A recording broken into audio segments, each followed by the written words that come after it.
there's a party going on. And she's having fun with her friends. But something is not right.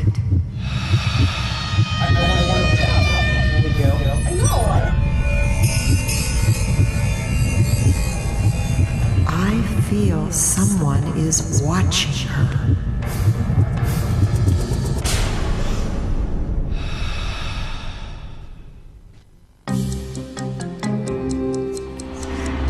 These are the true stories of real cases and the psychics who help investigators solve their most baffling mysteries.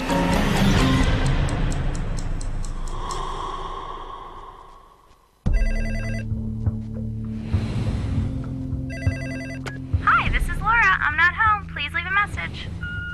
Laura, it's Mom. Are you there? Sweetie, where are you? I'm worried something terrible's happened.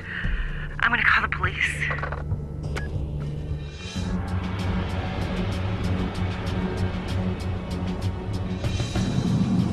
Mother contacted the sheriff's office in reference to Laura Bell being missing. Laura's mother knew that there was something definitely wrong. She'd been missing for approximately a week. She'd been living in an apartment by herself in Oregon City.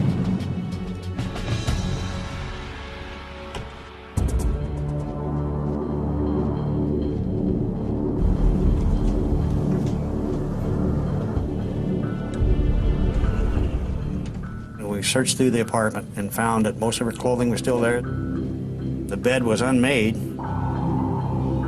Even the makeup bag was still in the apartment. And her mother said she wouldn't have been seen anywhere without taking her makeup bag.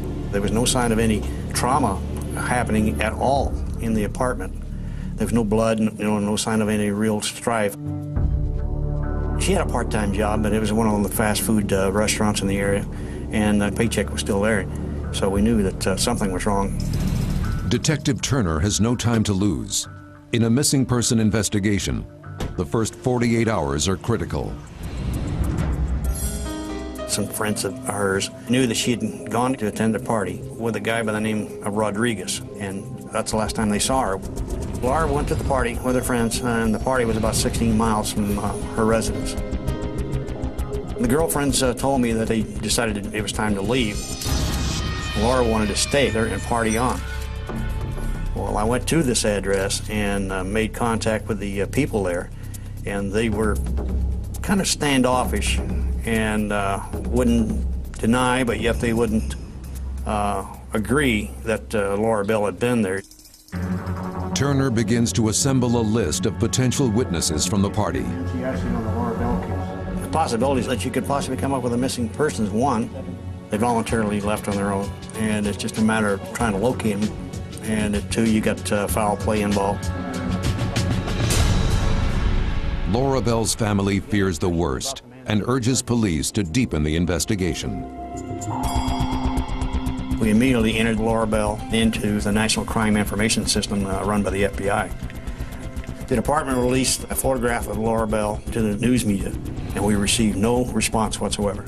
So one by one, every avenue that we could check, we checked, and Laura Bell was still missing.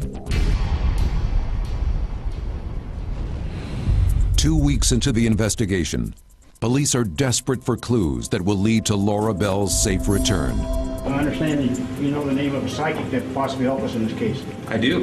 If I could please get it for us. Lieutenant McQuaig handed me a phone number. He says this lady might have some information on the Bell case. Thank you very much. You bet. Laura McQuarrie was a psychic. That didn't faze me one way or the other. Contact her, see what she's got to say, and see if it turns out.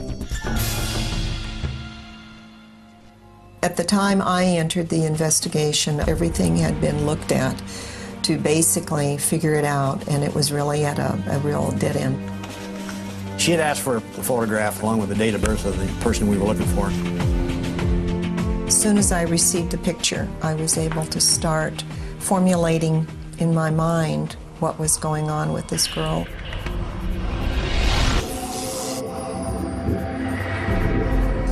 I was receiving impressions of what happened that night. I can see this party going on. and I can feel somebody is watching her.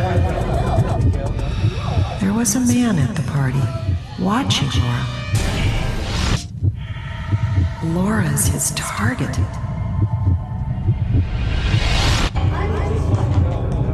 But now I feel like she's arguing with someone. It doesn't feel right. She had an argument with this man. And this man is definitely violent. He's a little older than those other kids at the party, but everybody knows him. She's leaving with this man. I'm worried about Laura. This man is dangerous.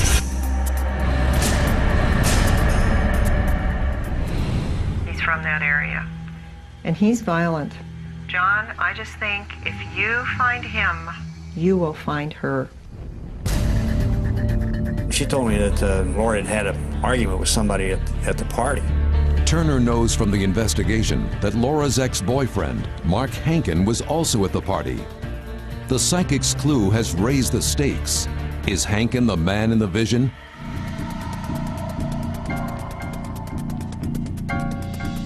We traced down Mr. Hankin in Washington and had a face-to-face with him.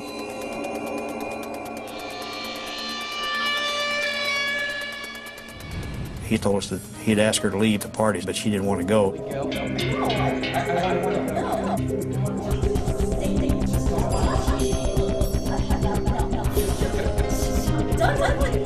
He'd left and she had stayed at the party. We had to verify that he was corroborating exactly what the other friends had told us. So we knew that at that point that he had no involvement in her disappearance whatsoever. We eliminated him as a suspect.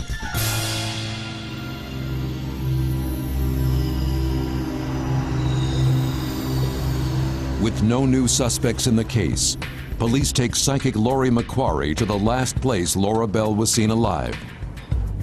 The party. This is it.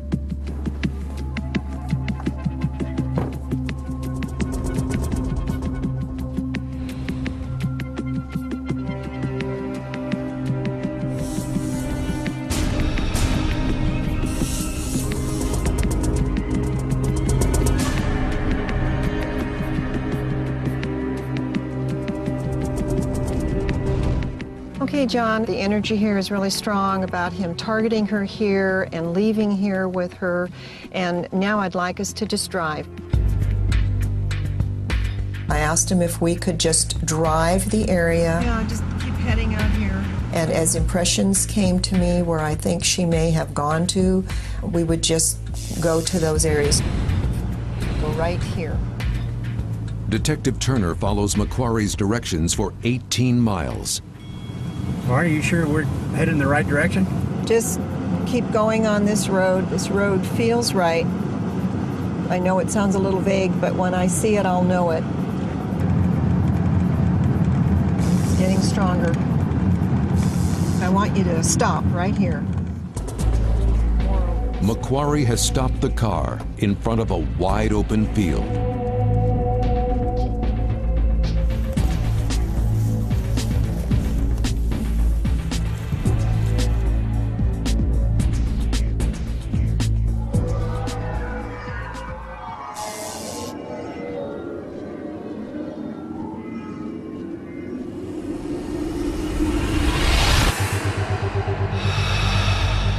Now I feel she's inside the car with him. All of a sudden, he's touching her. She's so scared. She's screaming. Don't touch me. Get off me, she says. No, she says. Don't.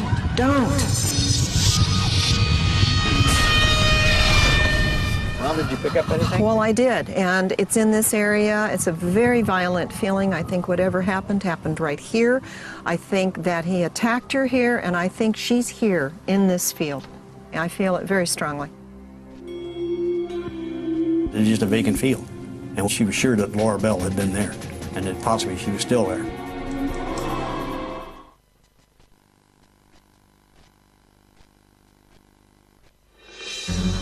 In the search for Laura Bell, psychic Lori McQuarrie has led police to an open field. That was the residence of Mr. Jimmy Coron, his mother and father. According to the investigation, Jimmy Coron was one of the guests at the party. It could just be coincidence, or perhaps a more sinister link. We arranged for a search to be conducted in that area.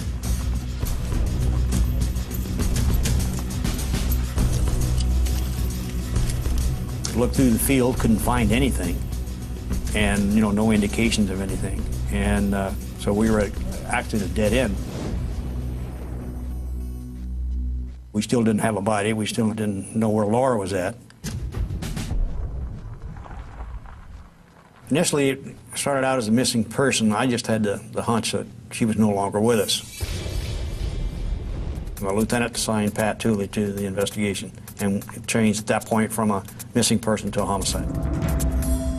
It was a case that's a little different than most homicides. Most homicides, you have a crime scene or some place where there's some evidence. In this case, we had no crime scene. Our whole investigation was pretty much interviewing and digging and questioning and going back and talking to people over and over. The host of the party, Martin Rodriguez, has been questioned repeatedly to no avail. But the detectives persist. Rodriguez, the party host, after several contacts, finally broke down and said that he knew the name of the man that Laura Bell had left the party with, and his name was Jimmy Coron. We found during the investigation that Jimmy was a person who had threatened a lot of people, some at knife point. He did have an extensive criminal history. And people that knew him, they were just flat scared of him. After we learned that Jimmy Coron was a person that Laura had left the party with, he became a very strong person of interest. I talked to Jimmy Coron and interviewed him about what he knew about Laura Bell. What can you tell me about Laura? I did give her a ride. He said that they stopped by a convenience store in the city of Canby and that she saw some people she knew and that she left with them. And he didn't know what happened to her after he last saw her at the convenience store.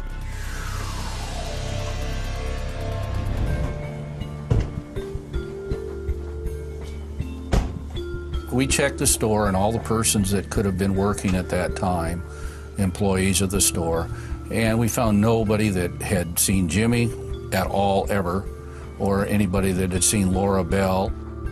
We got nothing that would confirm his story. Jimmy Coron became our main suspect.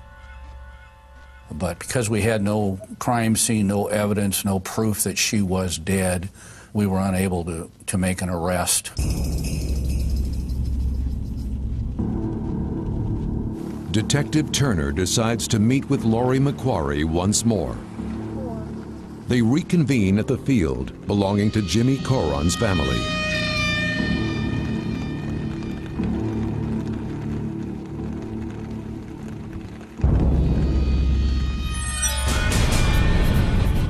It's dark. She's lying there. Someone's coming. It's him. He's come back. He's come back. He's come back to move her. He's moved her. I think he attacked her here. I think she is dead. I think he came back and moved her. And I asked her if she started at the place where she last felt that Laura was laying, if she could direct me out to where she was at now.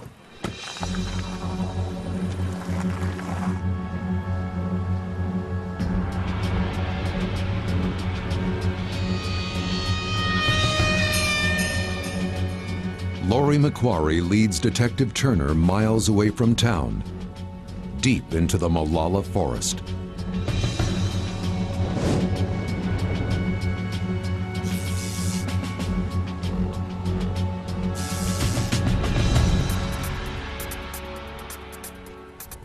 approximately 3 hours later, we were standing on a bridge out in the middle of a forest.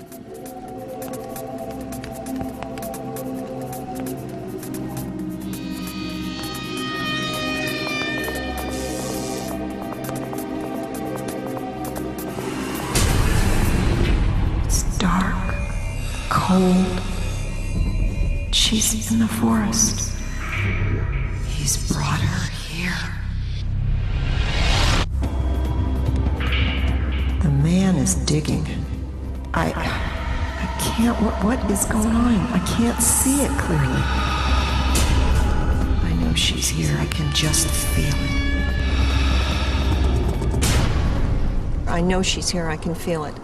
This is where she is. He moved her here. It's odd in the way he moved her, but she's buried here. She's here. You'll find her. In a situation like this, where it's as dense as it is, we just need to spread out. The next morning, the woods are scoured for any sign of Laura Bell.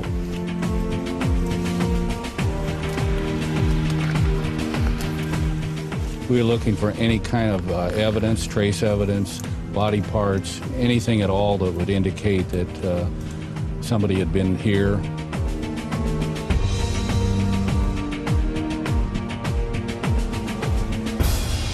But the search yields nothing, not even a clue.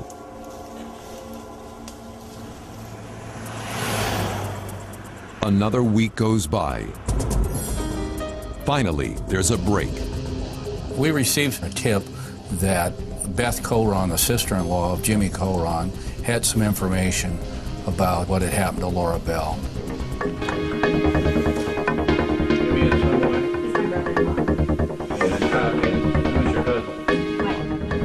What did you hear? I just overheard a conversation kind of bragged about dumping somebody's body. Beth Coron told us that she had heard through her husband that Jimmy had admitted that he had raped Laura at knife point, killed her, and he buried her in a Malala forest area where no one had ever found her.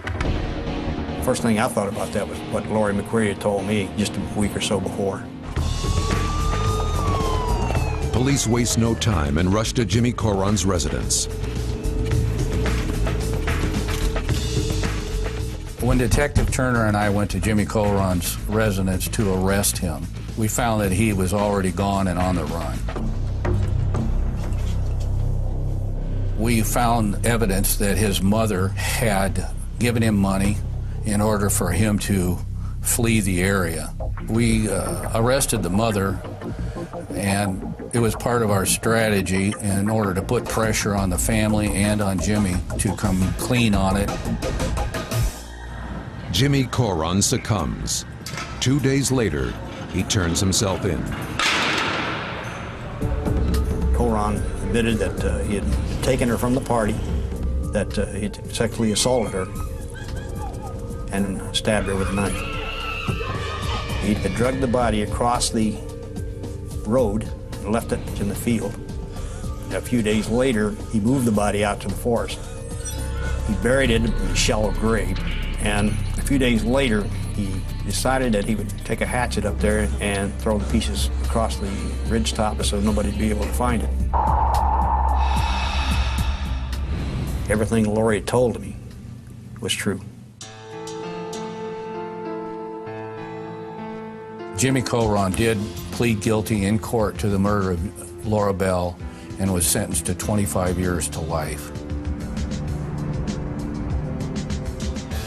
The end result of working with John Turner as the very first law enforcement person who took me seriously made the absolutely turning point for me in my career to encourage me to go on. I would work with her tomorrow because the information she gave me proved to be true, and it was corroborated by the evidence at the end conclusion of the case.